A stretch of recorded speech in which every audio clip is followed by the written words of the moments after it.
will also be recording this so that if you guys want to refer back to it later, that you will be able to do that. So I'm Abby Kurtz. For those of you kind of on the L through Z half of the alphabet, I'm the A through K half of the alphabet at MU.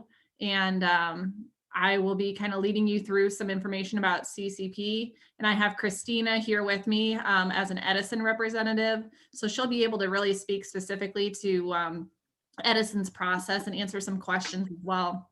So we'll go through things. If at any point you have a question that you want to ask, you're welcome to. And then we'll also leave some time at the end for question and answer that people can stay on and ask some questions, or if they need to hop off, that's fine too. So we will go ahead and get started. I'm going to try and share my PowerPoint. So if you're not seeing at any point what you think you should be seeing, please let me know, and we will try and get technology working in our favor here.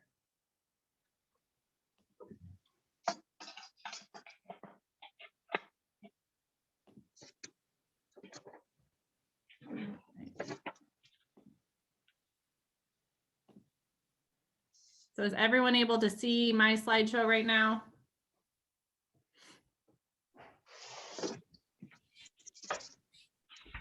We good? All right. So this is obviously the meeting for CCP, which is our College Credit Plus program, which is our dual enrollment program designed to help students earn some college credit while they are still in high school. So that can be a really good opportunity for students, you know, whether it's cost savings or, you know, they're kind of in an advanced track to take advantage of and really kind of work on those college credits while they're in high school. So a couple important things to note. Typically there is an assessment exam that we use to determine whether a student is eligible for College Credit Plus. So typically we're talking about the AccuPlacer is the exam that's used. Because of COVID, as of right now, that has been waived, and we're primarily focused on GPA. So the big thing to note is that right now we're considering a 3.0 GPA, kind of our standard that we're using to determine eligibility for the College Credit Plus program. That is just a COVID related adaptation that we potentially in the future should probably be going back to using those assessments in the future. So just keeping that in mind.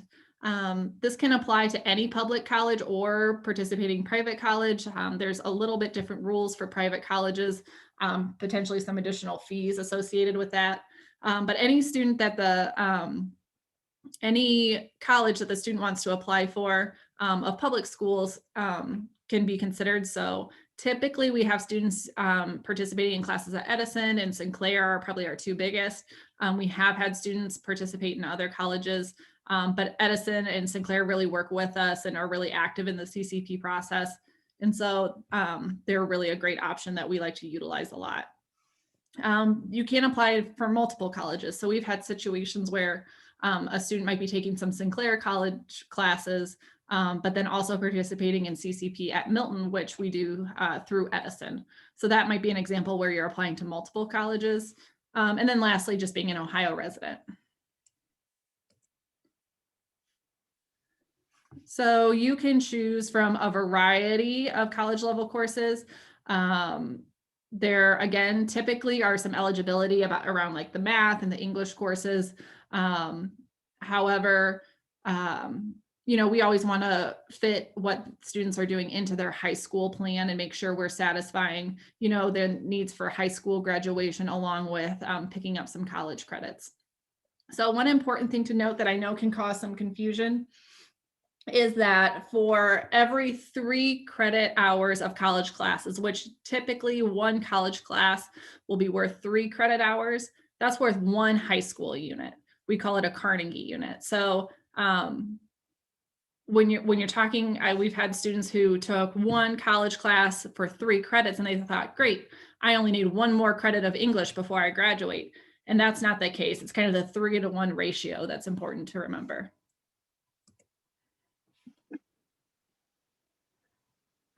So One thing that might seem obvious and might not is that you have to successfully complete the course to earn credit. You have to have a passing grade.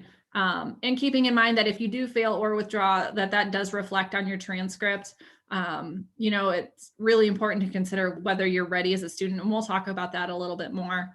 But it's really important to consider whether a student is ready for college classes, because those grades will not only then be on their high school transcript, but could follow them into their college GPA as well. So you can take classes during the summer, fall, and spring. And you can, again, like I mentioned, take a combination of courses either at the college. Again, with COVID, that's been a little different, that most classes have been online. But you can take classes in person, you can take online classes. And again, we offer several at Milton-Union, and that number is increasing almost every year. So what we'll have next year includes Composition 1, Introduction to Literature, Chemistry, Government, Spanish, Pre-Calc, US History, and Human Biology. And again, we're working on growing that number, over time. And so it's really a great option to take advantage of the CCP classes that we have available at Milton. So again, we kind of talked about eligibility and how that is based on GPA. Christina, do you want to talk a little bit about Edison specifically, their eligibility, and what you guys are doing with kind of the alternative guidelines with COVID? Yes, definitely. So indeed, what she said before, in order to be accepted to CCP, students have to have a minimum of a 3.0 GPA, and that's cumulative GPA. So students have to have that first, and then that means that they can be accepted to CCP without any prerequisites. So like be able to take a Spanish course or say a public speaking course. But if a student wants to take a course that requires them to show they're English ready, then we look at our standard multiple measures. And that means we look at students' grades to see what were their grades for 2 years of high school English, for Algebra 1 and 2, if it's regarding math, of course. And we look at GPA and grades for that and review. And then we always let your counselor know, of course, too, in terms of your eligibility. But for younger students who don't have those 2 years, then we're able to look at some alternative COVID assessments. And so your contact is Stacey Bean. Actually, I'm filling in for her tonight.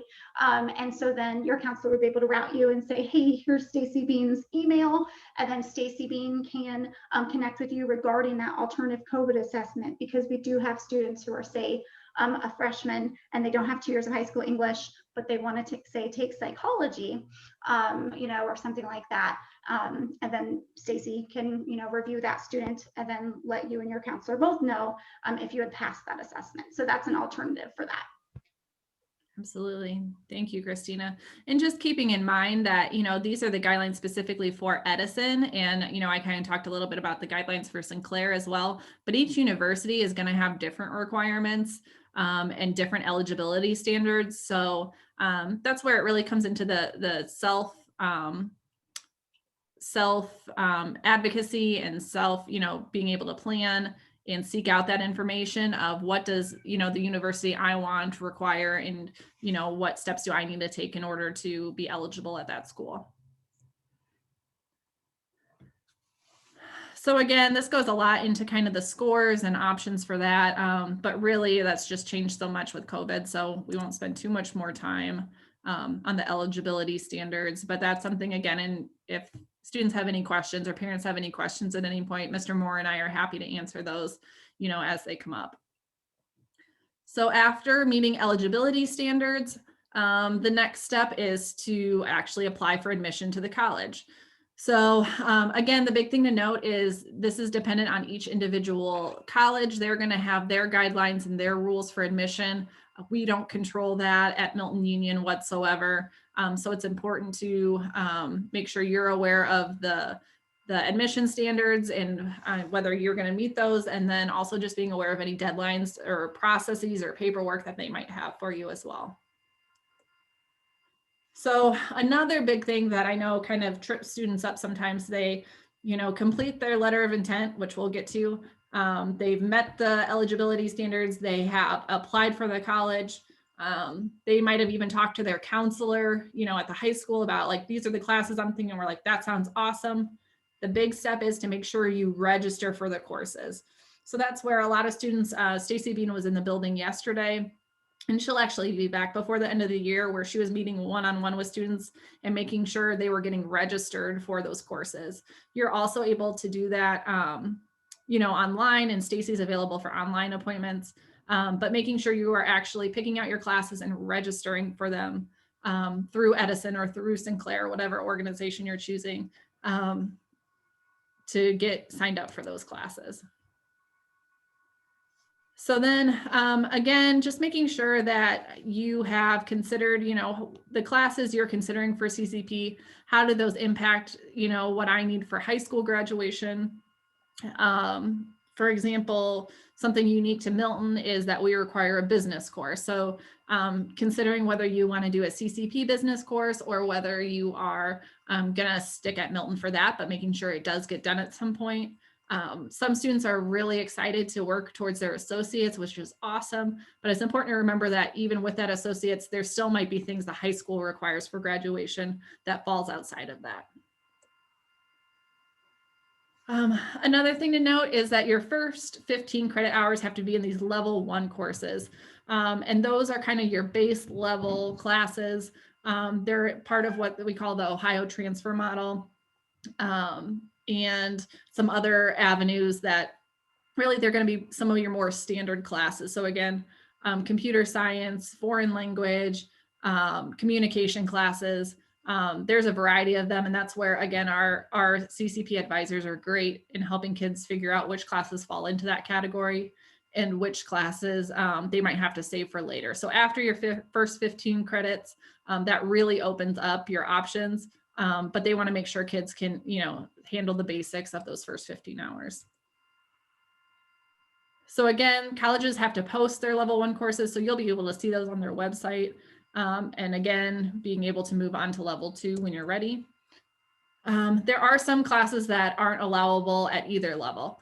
So that might be courses with one-on-one instruction. So sometimes that includes like music or performing arts classes, study abroad, any course with really high fees, any pass-fail courses, or any remediation courses. So that's important to note. If that's something you're interested in doing, that would probably be something you'd have to pursue outside of CCP.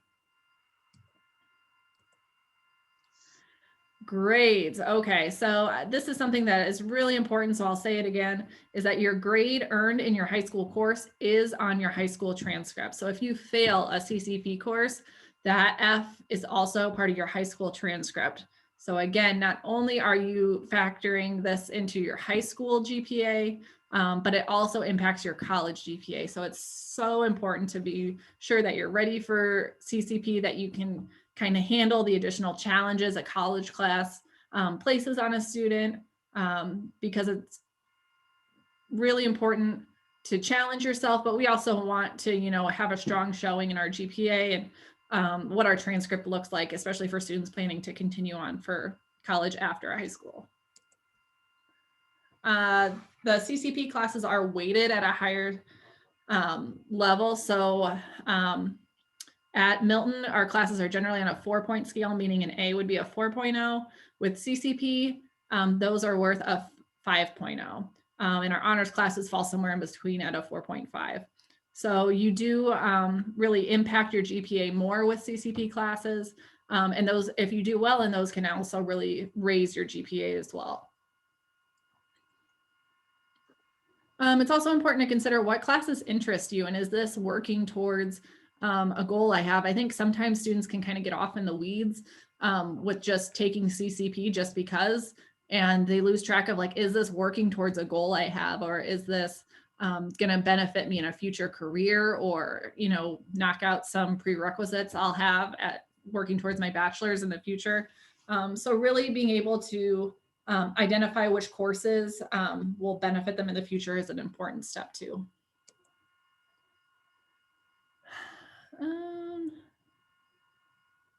So again, taking courses in the area that satisfy graduation requirements and talking to the counselors.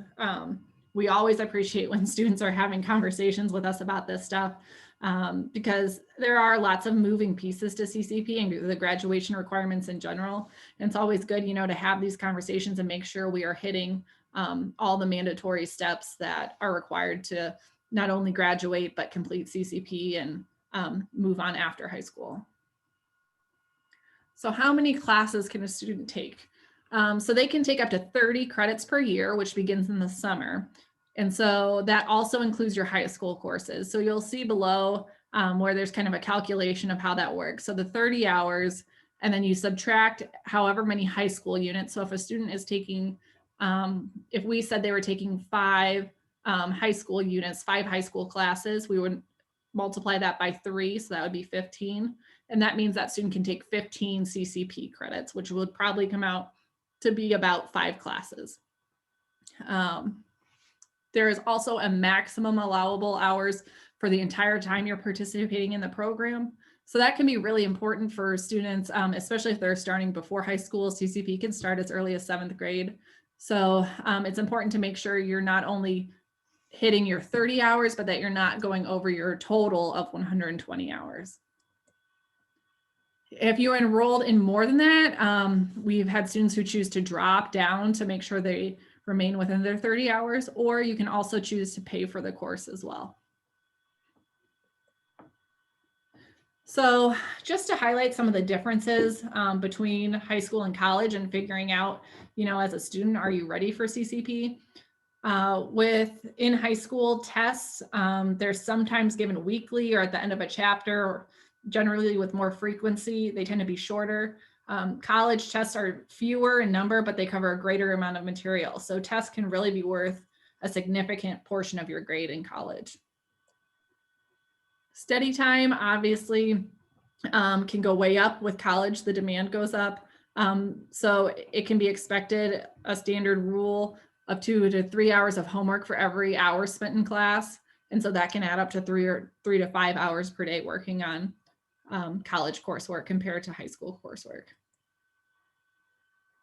So knowledge, this is one of the biggest things I think Mr. Moore and I see talking to high schoolers doing CCP.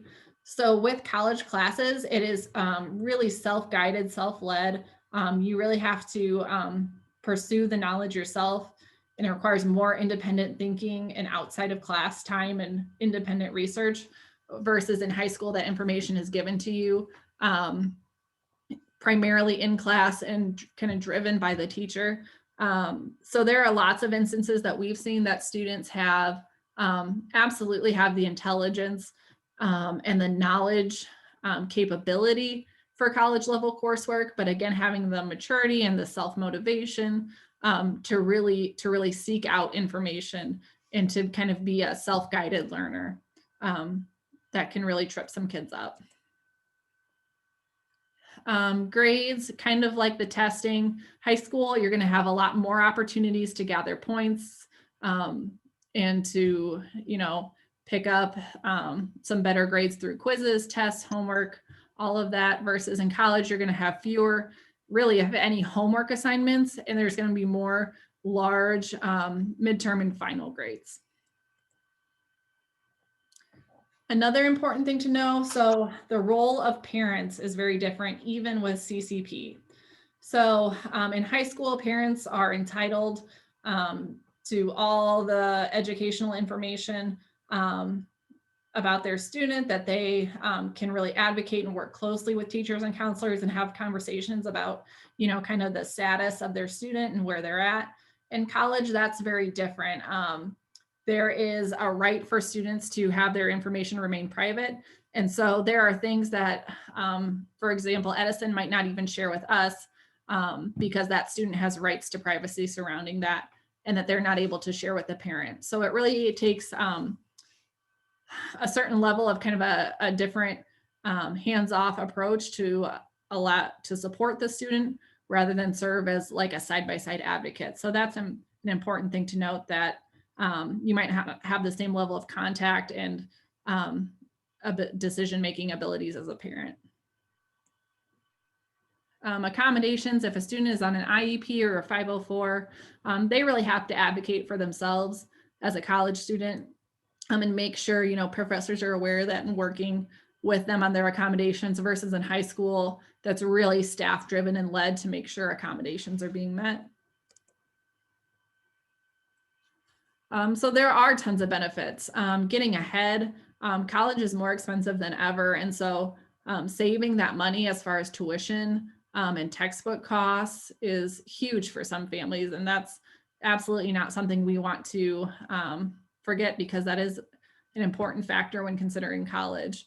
It lets, students who know what they want to do and they have a clear career pathway in mind, it lets them get that head start and kind of get a jump on their career planning and working towards a degree. So that is awesome. And again, some students really excel in academics and can really benefit from the additional challenge of a college class. There are some important things to note.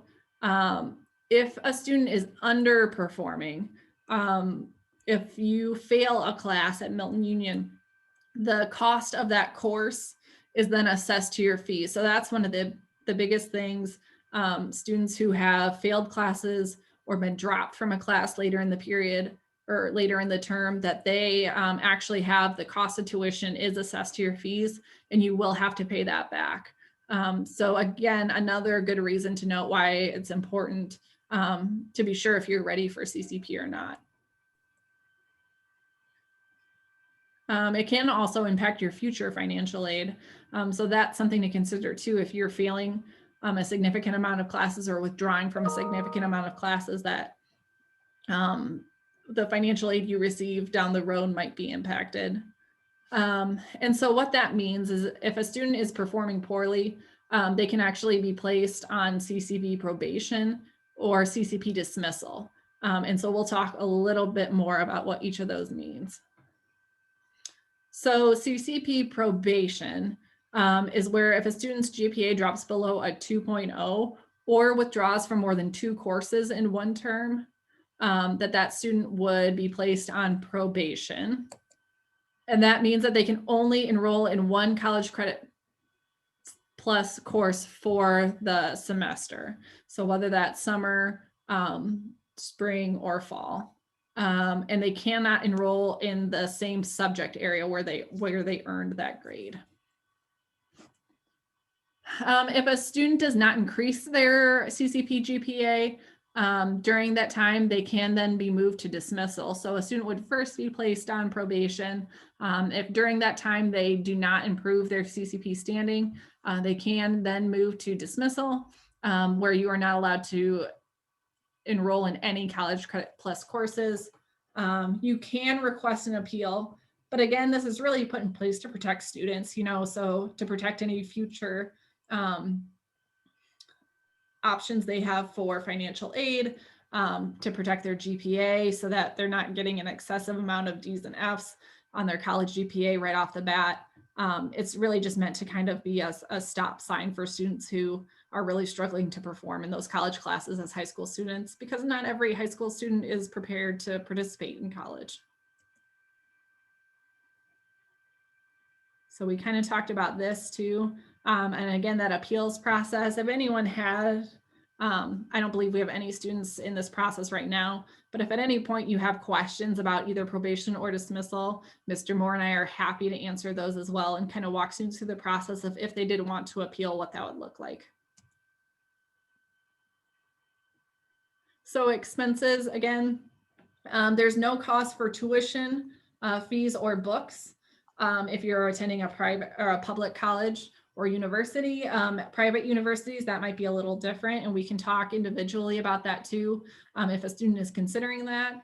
Some things that a student might be responsible for, if they need like a parking pass in order to attend classes at the university, that would be something that would be required of them. So it's important to consider if there's any additional fees that might not be directly associated with the class, but a student might have to cover if they choose to participate in CCP. One important thing is there is a letter of intent, which looks like this here. Are you guys able to see me? I hope.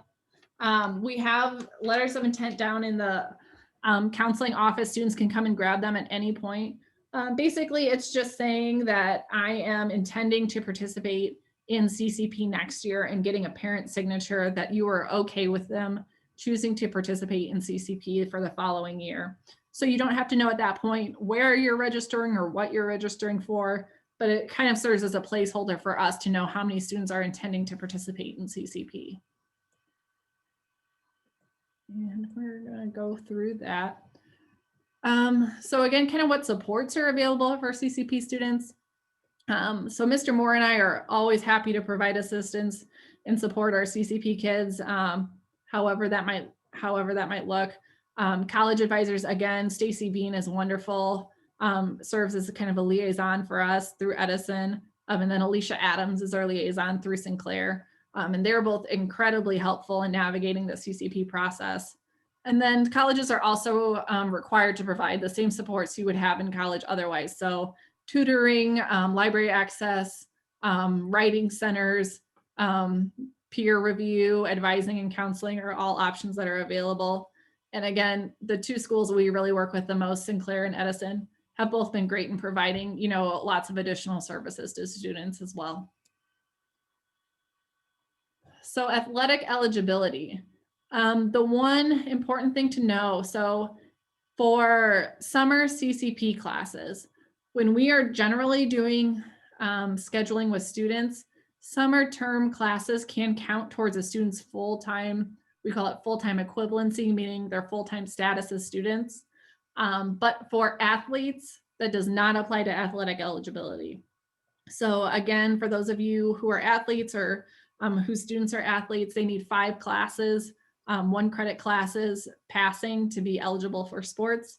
So we cannot count that summer term towards a student's athletic eligibility for those students.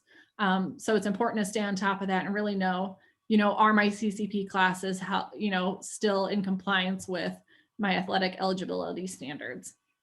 And again, that's where Mr. Moore and I are happy to have that conversation, as well as coaches and Mr. Lane as well are happy to answer that kind of stuff. Will the credits transfer? One of the biggest things I can tell you is to consider classes within the Ohio transfer model, and Edison has that information available on their website. That just means any of those courses are guaranteed to transfer into other public colleges within the state of Ohio, which makes it much easier. If students are planning on going outside of the state of Ohio, that becomes a little trickier, and we don't necessarily have that guarantee that those classes will transfer. But that's something we can look at with each individual case for students, and we're happy to kind of have that meeting and talk it through. So again, just considering the social and emotional transitions to college expectations. Again, a lot of times it has nothing to do with the intelligence of the student, but just their maturity, their organization, their self-motivation to take these classes is a huge piece of that. Time management, organizational skills are both super important as students are looking at CCP classes and considering, you know, will I be successful with this?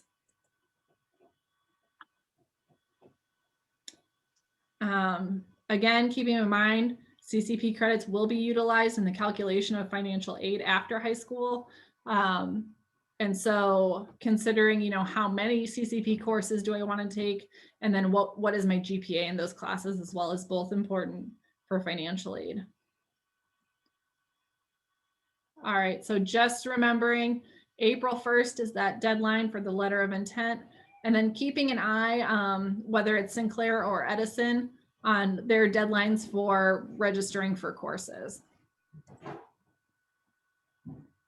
So completing the letter of intent, making sure you meet the eligibility standards, applying for admission for the college, and then also registering for classes. Those are kind of the key steps here when we're talking about CCP. And that is it for the PowerPoint. Christina, do you have anything else you want to add or can share about Edison specifically? I'm sure. Would it be okay if I was able to share my screen just for a brief moment? Yeah, are you able to do that? Okay. It looks like it says disabled screen sharing, so I don't know. I could try it again in a minute. I'm not sure. I think I gave you the ability. Oh, there you go.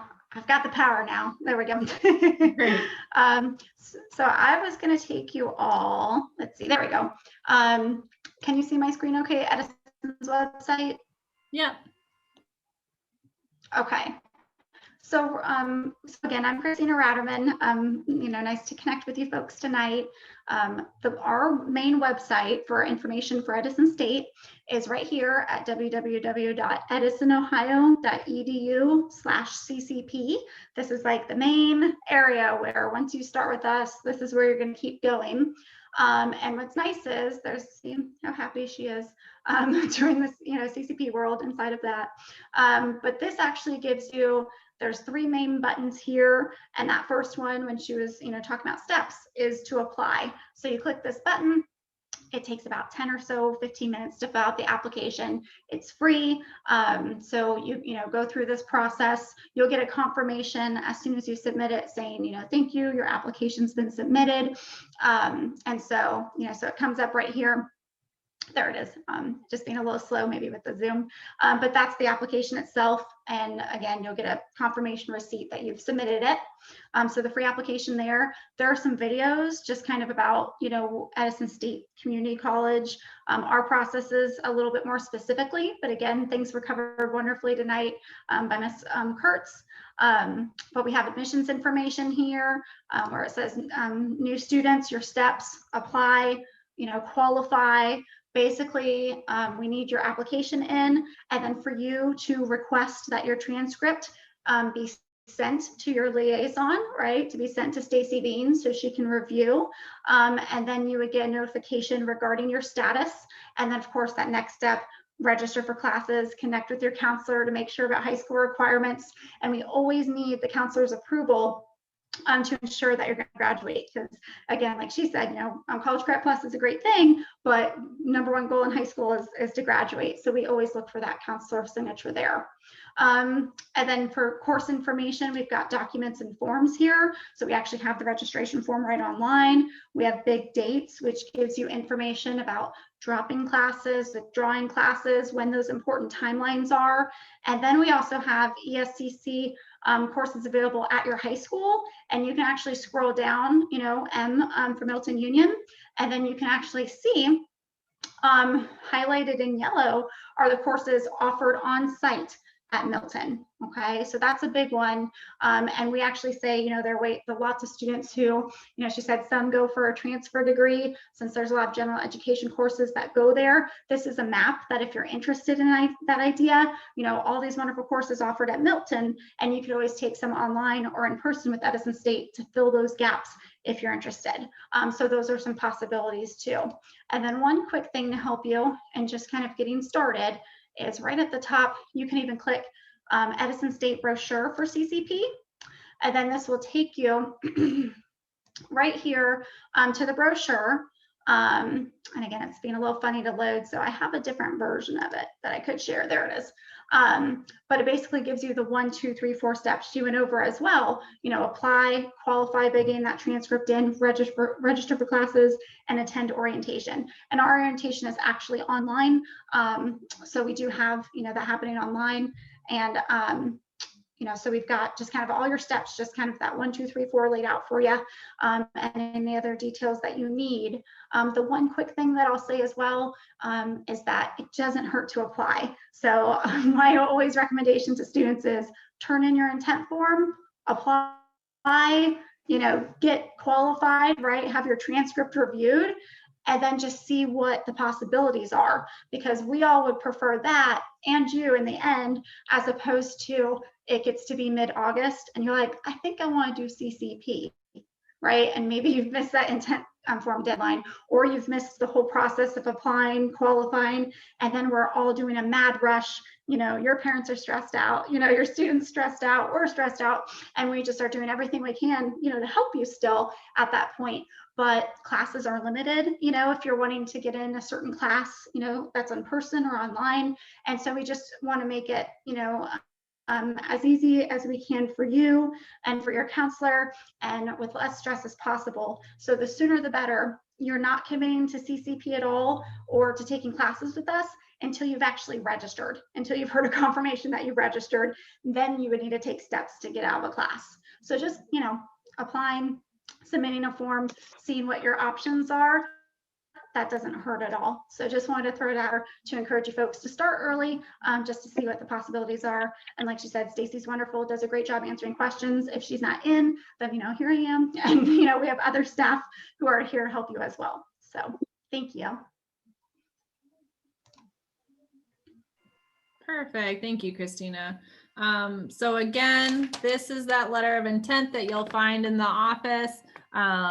That we are happy to direct students to. Definitely fill it out. If you're even on the fence about CCP, make sure you get that done, because I would hate for that to be the reason that students don't follow through with CCP.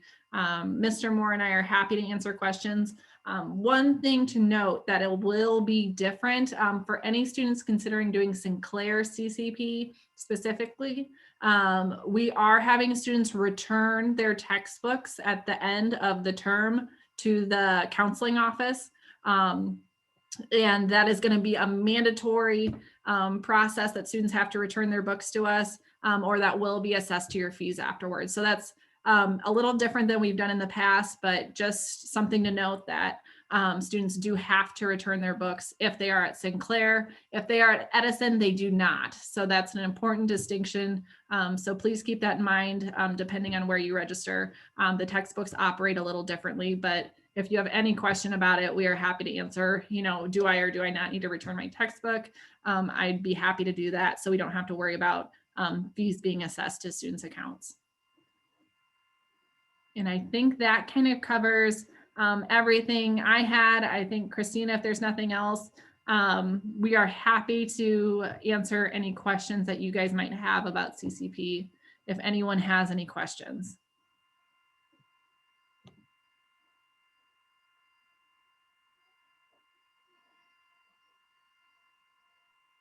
If not, you guys are welcome to hop off. I appreciate everyone coming on. Again, please pick up a letter of intent in the counseling office, and those will be available until April 1st is the deadline to return those.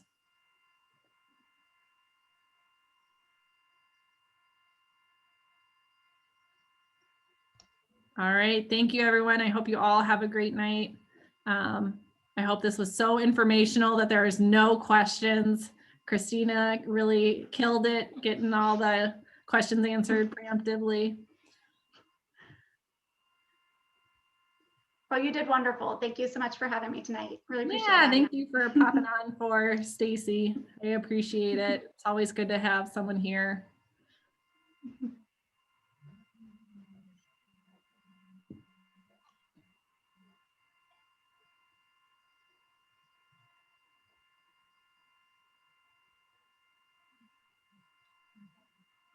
Just a handful left.